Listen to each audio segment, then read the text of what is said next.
رو به نوری رسونده. نوری یه پاس برای آبسالان، خود آبسالان یک ضربه خطرناک،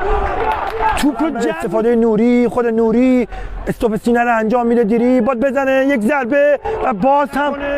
یک ارسال، خود آبسالان یک ضربه و چه توپی رو یک پاس قشنگ برای آبسالان خطرناک، یک ضربه و باز هم وفایی ضربه بزنه و گل برای یاران آرتام به دست میاد. دوباره گلبرگ یک ضربه، دهقان، خود دهقان ضربه رو میزنن، دوباره شوت، بازم شکوری و به بیرون میزنه، بلند ارسال میکنه،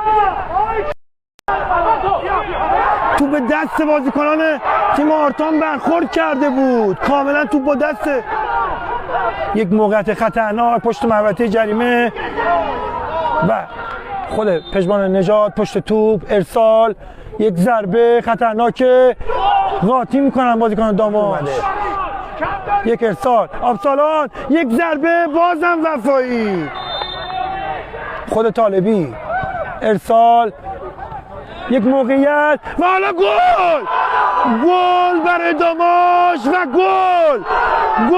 سامان فرزانپور گل تساوی رو میزنه در دقیقه 78 رو به عقب و اعلام خطا.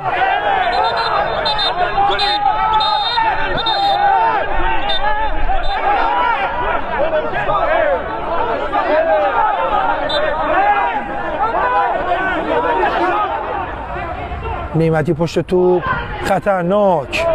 قلعه‌نویی، دامادی، سعید طالبی باید بچرخه،